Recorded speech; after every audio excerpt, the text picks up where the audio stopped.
ஆளுநர் வழக்கில் அனைத்து மாநில அரசுகளுக்கும் உச்சநீதிமன்றம் தற்பொழுது நோட்டீஸை கொடுத்திருக்கிறது. அண்மை செய்தி. ஆளுநர் வழக்கு தொடர்பாக அனைத்து மாநில அரசுகளுக்கும் உச்சநீதிமன்றம் நோட்டீஸை வழங்கி உத்தரவிட்டிருக்கிறது. ஆளுநர் வழக்கில் அனைத்து மாநில அரசுகளுக்கும் உச்சநீதிமன்றம் தற்பொழுது நோட்டீஸை கொடுத்திருக்கிறது. ஆளுநர் வழக்கு தொடர்பாக அனைத்து மாநில அரசுகளுக்கு உச்சநீதிமன்றம் நோட்டீஸ் கொடுத்திருக்கிறது. அக்டோபர் 2ஆம் வாரத்தில் விசாரணை தொடங்கும் எனவும் அந்த நோட்டீஸில் அது குறிப்பிட்டிருக்கிறது.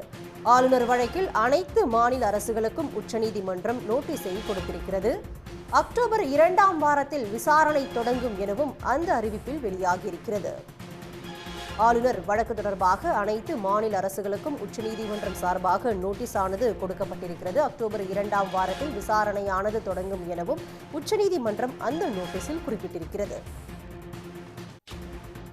மசோதாக்கள் மீது முடிவெடுக்க குடியரசுத் தலைவர் ஆளுநர்களுக்கு காலக்கெடு விதிக்கப்பட்டது குறித்து ஜனாதிபதி விளக்கம் கேட்க வழக்கு தொடரப்பட்டிருந்தது. இந்நிலையில் ஆளுநர் வழக்கு தொடர்பாக அனைத்து மாநில அரசுகளுக்கும் உச்சநீதிமன்றம் நோட்டீஸை வழங்கியிருக்கிறது. அக்டோபர் 2ஆம் வாரத்தில் இது தொடர்பான விசாரணை தொடங்கும் எனவும் அந்த நோட்டீஸில் அறிவிப்பு வெளியாகியிருக்கிறது.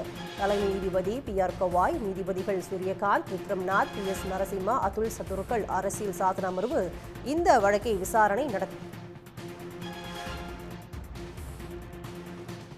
இது பற்றி விரிவான தகவலை தர காத்திருக்கிறார் சிறப்பு செய்தியாளர் ராமகிருஷ்ணன். இந்த வழக்கின் முழு விவரங்கள் என்ன?